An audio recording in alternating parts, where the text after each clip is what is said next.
what's up mga ka-amethyst ko? Hello, good morning, and this is my full moon reading. Currently, nasa Scorpio tayo ngayon sa full moon, April 2024. And so, I am now going to do a monthly reading for May 2024. So, para po ito sa aking mga Sagittarius. Okay, Sagittarius, Sun, Moon, and Rising in Venus sign. Any placement will do full moon reading for Sagittarius. Sa panahon na ito na nakapwesto siya sa Scorpio. Malinaw po tayo. This will resonate with you, and if not, just leave the rest, okay? Shuffle ulit, kahit na-shuffle ko na para sa inyo, and your first card will be 8 of Clubs. Communication will be better now. Katatapos lang ng Mercury retrograde. Tapos na siya. So, you will be happy with all your communications compared to the past few weeks and days, diba? Yeah, definitely. Love relationship. This is a new beginning, not affected by the Mercury retrograde, of course. Sa mga Sagittarius ko, definitely you will feel good and happy sa mga pakikipag-usap mo ngayon, lalo sa pakikipagrelasyon. Okay? Magkakaroon na ng clarity, connection, nagtutugma na yung pakikipag-usap mo, hindi na ganun kapraning. But definitely some of you who has kids na malayo sa inyo, long distance communication sa mga anak, definitely you will receive good news from them, or you will tell them good news, vice versa. So, may mga pag-aalinlangan ka man daw ngayong buwang ito sa ikalimang buwan ng taon. Definitely you will have doubts and fears or hesitations to move or act, make a decision, because na-hold ka ng mga responsibilities or issues nito mo nakaraang linggo, nakaraang buwan. And as a woman who's well experienced with life, definitely mas minabuti mo magpumalma, maging mas relaxed or chill, or medyo slow moving, ganyan. So, I would strongly suggest for you to listen to your loved ones, people that cares for you, so mga best friend type people, yung mga nagkakaintindihan at your age, same environment, same group of people, because kahit na magkaroon daw ng mga pagsiselos, tampuhan, or misunderstanding sa mga susunod na linggo, maaayos din ka agad ito. Basta lang daw nakikinig ka, or may introspection na nagaganap.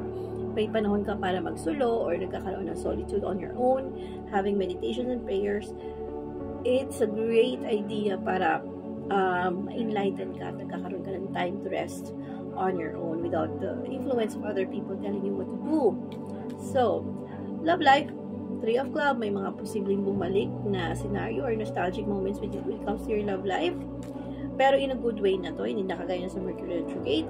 Jack of Clubs, you'll be dealing with some people who are pasaway, or, hindi mo masyadong ka-level ng mindset at saka frequency. So, you have to be very strict with your boundaries and limitations along the way sa mga susunod na linggo. Okay?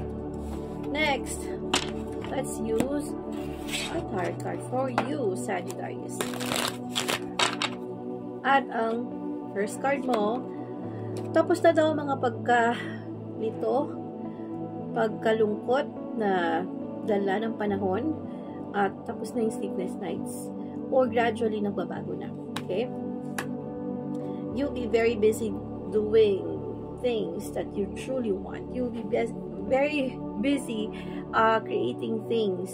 Magiging very passionate ka na, aggressive or excited ka na, sabihin yan.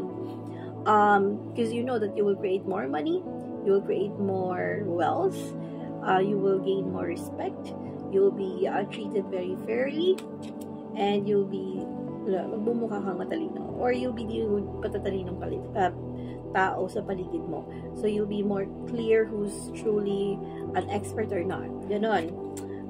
Yeah, you'll be excited to deal with children, kids, or being like a child. And last but not the least, definitely you will have wish fulfillments this coming month. Sa unang linggo pa lang ng Mayo, or katapusan ng April, you will gradually feel the scenarios of miracles to happen, na meron ka mga hiniling tas unti-unti natutupad. Okay? Next, of course, we're gonna use our oracle card for you, Sagittarius. Ito ang mensahe nito para sa'yo ay kahit daw in between worlds, so magkalayo na parang malayo-malayo. Some of our long distance relationship or nasa gitna kayo ng magkaibang lugar, disposition, career, department, ano mga eksena to ha. You will still have that moment of letting yourself go. Let's go. Let's do it. It's time for me to do this. Ganon. For regeneration or panibagong buhay. It's still the same you, but you're going to recreate something for yourself in a different manner. You will be very flexible, adapting to change. And yung never-ending story ng kalungkutan ng mga pighati na yan will go the distance or lalayo na unti-unti. Magre-repel na last one.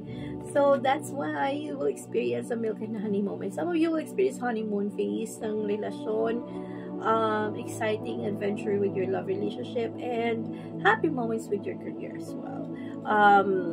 May mga moments of achievements, or umpisa na ito ng mas kalmadong panahon para sa inyo, mga Sagittarius po. Alright? So, last but not least, ang I Ching or Chinese bamboo sticks ng aking tatay, ang first 3 sticks ay, if you experience having a danger or problema or issue sa pagmamanage ng iyong business, investments, or transactions, definitely, kaya minabuti mo mag-visit place, magbakasyon or umalis, or magtago. So, sa pag-visit place mo, ito rin daw ay nagli-lead sa'yo sa soulmate connection or pagkakaroon ng nakatagdang panahon, nakatagdang scenario, nakatagdang pakikipagkilala na posibleng maging darling mo or maging masaya kang kasama ang darling mo, or ang ilan sa iyo magiging masaya na maging darling ka ng kung sino. Na pwede marami ipakilala sa iyo mga relatives, or your relatives, your loved ones will definitely know that you're doing this since it's a meant to be scenario. So, kung meron daw nagtatapos, ending death or letting go, may kapalit itong good luck or swerte para sa iyo. Dahil ang susunod naman ay true love na or totoong pagmamahalan. So, good luck sa inyo, mga Sagittarius. Take care and God bless.